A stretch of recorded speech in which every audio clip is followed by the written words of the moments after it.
Good evening, Tova. First, I just wanted to comment briefly on the great music programs that we apparently have here in Clifton. Last night, I got to go to my son's second all-city band concert, and it was really wonderful. It was shorter, which was both good and bad, because we didn't get to hear as much of them, but it was really exciting. We brought friends of ours who are not in this district, and they were very impressed.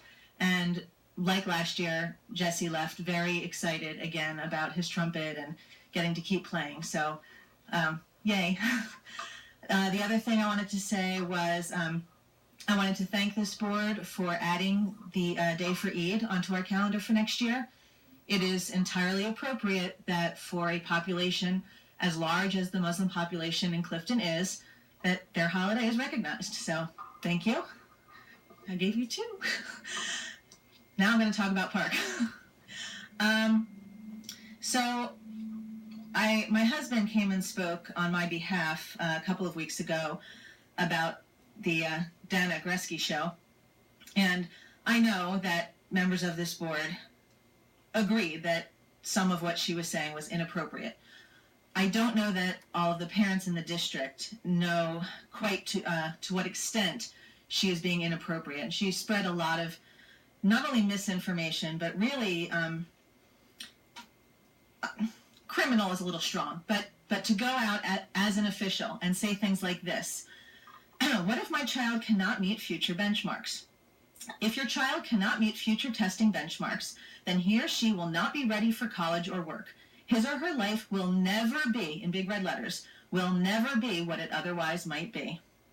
And one of her suggestions is, prepare to invest in a tutor in grade 8 and high school, especially in math. Pair with other families to pay. Sacrifice what you must to make sure your child meets benchmarks. Do you really need that manicure every week?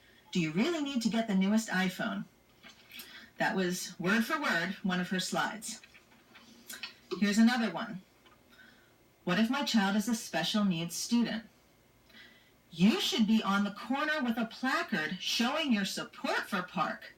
You should want every other student ready for college and work so he or she can produce the tax revenue for the social services your child will need.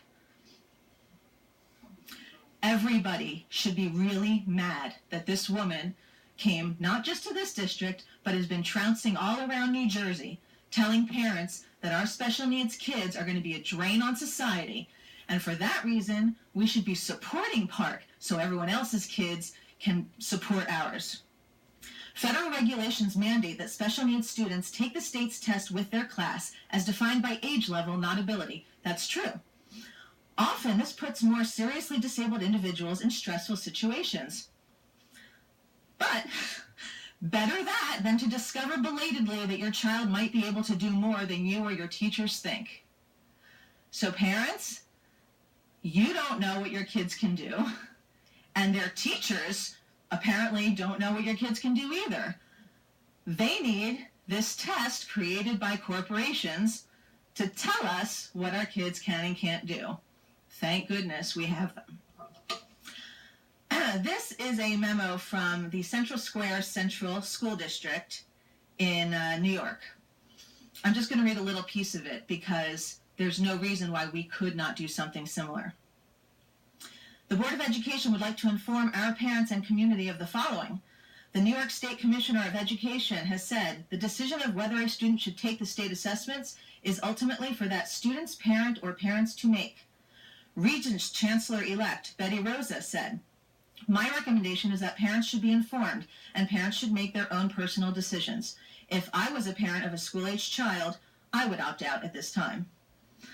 The CSSD Board of Education supports a parent's right to choose whether or not their children participate in the New York State assessments.